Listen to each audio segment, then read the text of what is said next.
안녕하세요. 너를 위한 수의학입니다. 오늘은 강아지 스케일링에 대해서 얘기하려고 해요. 사람과 다르게 반려동물의 스케일링 가격이 어마무시하죠. 그래서 도대체 어떤 방식으로 스케일링을 하는지, 어떠한 치료들이 들어가는지, 실제 반려동물들의 이빨은 어떤 상태인 경우가 많은지, 셀프 스케일링은 왜 안 좋은지 등등에 대해서 설명드릴 거예요. 첫 번째, 스케일링 전에 이빨의 상태를 확인합니다.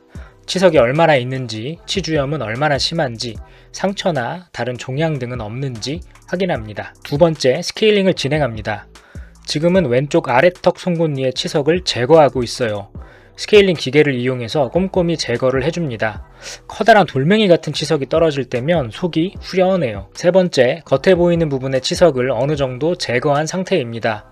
이제부터가 진짜 중요하니까 잘 보세요. 이 부분에 치석이 혹시 보이시나요? 피에 가려져 있긴 하지만 이렇게 확대를 하니까 보이죠? 원래대로라면 저 부분은 잇몸이 이빨에 붙어 있어서 우리가 볼 수 없는 공간입니다.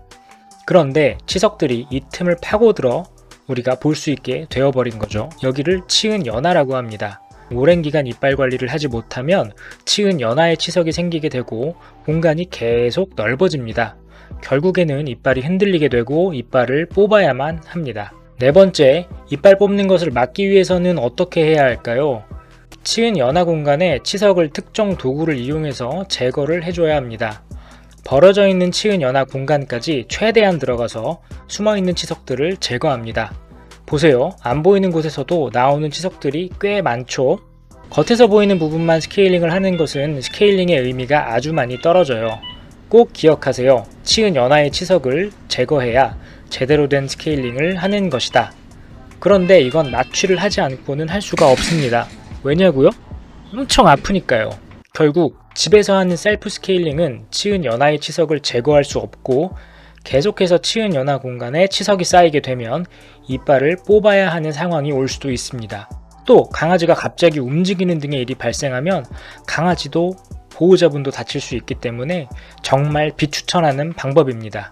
이번에는 피부병으로 오해할 수 있는 치과질환 하나를 보여드릴게요. 강아지 눈밑이 띵띵 부어서 병원에 데려오시는 경우가 종종 있습니다. 자, 이빨을 한번 보겠습니다. 생각보다 이빨이 깨끗한 상태입니다. 이빨의 문제라고는 도저히 생각이 들지 않을 수도 있는데요. 여러가지 검사를 통해 이빨의 문제라는 진단이 나왔습니다. 이 이빨은 발치가 필요한 상태고요. 발치를 하기 위해 앞부리와 뒷부리를 갈라서 한번 보겠습니다. 자, 어떤가요? 뒤쪽은 흔들리고 앞쪽은 흔들리지 않습니다. 이처럼 겉에서 보기에는 멀쩡해 보이고 흔들리지도 않았던 이빨이 알고 보니까 뒤쪽 부리는 이미 염증이 많이 진행되어서 흔들리는 상태였습니다. 이빨을 빼고 관을 넣어보니 역시나 아까 있었던 피부 쪽의 구멍과 연결되어 있는 상태를 볼 수 있습니다. 제가 수의사를 하면서 보호자분들께 꼭 알려드리고 싶었던 문제가 바로 치과 문제인데요. 이처럼 겉에서 보이는 부분만이 아니라 보이지 않는 부분에도 문제가 없는지 알아보기 위해서는 꼭 동물병원에서 스케일링을 받으셔야 합니다. 동물들은 어디가 아픈지 말을 할 수가 없고 본인이 심각하게 아픈 상태가 되고 나서야 보호자분들이 알아차리는 경우가 많기 때문입니다. 오늘도 우리 반려동물 친구들이 건강하길 기원하면서 영상 이만 마치도록 하겠습니다.